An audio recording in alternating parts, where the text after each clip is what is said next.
Hi friends, welcome to Narmada cooks. ஒரு கடாயில் நம்ம கொஞ்சமாக எண்ணெய் ஊற்றிக்கலாம். உங்கள்கிட்ட குழம்பு மிளகாய்த்தூள் இருந்தால் அதை சேர்த்துக்கோங்க. அது இல்லாட்டி ஒரு ஸ்பூன் தனி மிளகாய்த்தூளும் கொஞ்சம் மல்லித்தூளும் சேர்த்துக்கலாம். நான் வீட்டில் அரைச்ச மிளகாய்த்தூளை ஒரு ஸ்பூன் அளவு சேர்த்துக்கிறேன்.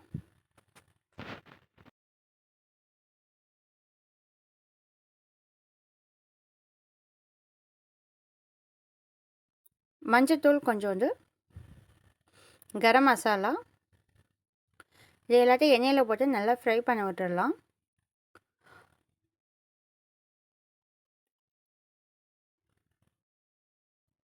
இது சின்ன பசங்களுக்குலாம் ரொம்ப பிடிக்கும்.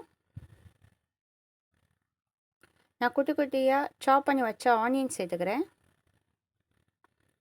ரொம்ப சின்ன சின்னதாக சாப் பண்ணிக்கோங்க, அப்போ தான் நம்ம ஸ்டஃபிங் செய்யலாம் நல்லாயிருக்கும். இதில் நம்ம நிறைய வெஜிடபிள்ஸ் சேர்க்குறோம், அதனால் இது ரொம்ப ஹெல்தி. நான் வந்து கேரட்டும் பொட்டேட்டோவும் சேர்த்துருக்கேன். நீங்கள் என்ன வெஜிடபிள்ஸ் வேணாலும் சேர்த்துக்கோங்க. எனக்கு கொஞ்சம் ஆயில் வேணும், ஸோ இன்னும் கொஞ்சம் ஆயில் சேர்த்துக்கிறேன்.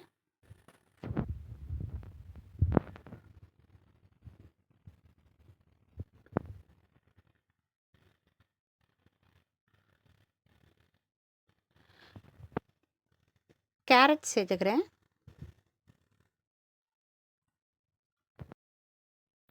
கேரட் நல்லா குக் ஆகட்டும். உப்பு சேர்த்துக்கலாம். நம்ம ஃபஸ்ட்டே எண்ணெயிலே மிளகாய் தூள்லாம் வதக்குறதுனால இதில் வந்து அந்த மிளகாய் தூள் வாசமே வராது.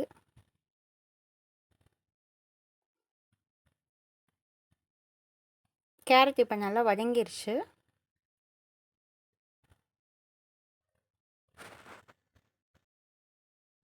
வேக வச்சு தோல் உடைச்சு நல்லா மசிச்சு வச்சுருந்தா உருளைக்கிழங்கையும் இப்போ நம்ம சேர்த்துக்கலாம்.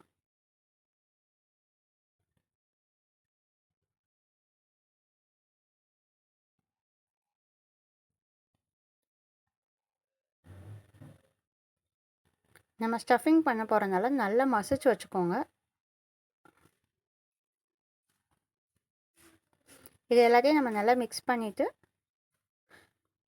குட்டி குட்டியாக சாப் பண்ண கொத்தமல்லி இலையை இதில் போட்டுடலாம். அதையும் நல்லா மிக்ஸ் பண்ணிடலாம். நம்ம உள்ளே வைக்க போகிற ஸ்டஃபிங் ரெடி ஆகிடுச்சு. இதை குட்டி குட்டியாக நீல வாக்கில் நம்ம வந்து பேட்டர்ன்ஸ் மாதிரி ரெடி பண்ணி வச்சுக்கலாம். சப்பாத்தி சின்ன சின்னதாக ரவுண்ட் ஷேப்பில் நான் செஞ்சு வச்சுருக்கேன்.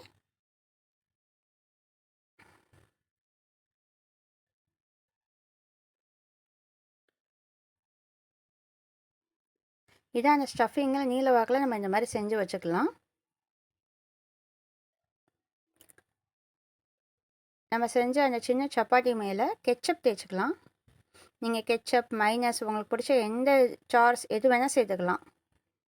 இதில் கொஞ்சமாக சீஸ் ஆட் பண்ணிக்கலாம். நம்ம செஞ்சு வச்ச பேட்டர்ன்ஸை நடுவில் வச்சு சப்பாத்தியை ரெண்டாக மடக்கி எல்லா பக்கம் வர்ற மாதிரி லைட்டாக அமிழ்த்தி விட்டுக்கலாம்.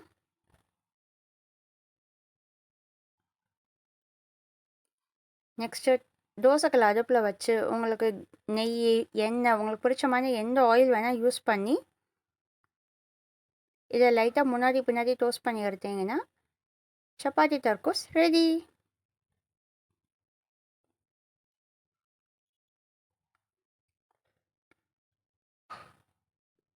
இந்த டிஷ் உங்களுக்கு பிடிச்சிருந்தா லைக் பண்ணுங்கள், சப்ஸ்கிரைப் பண்ணுங்கள், உங்கள் ஃப்ரெண்ட்ஸ் அண்ட் ஃபேமிலி கூட ஷேர் பண்ணிக்கோங்க. Thank you all.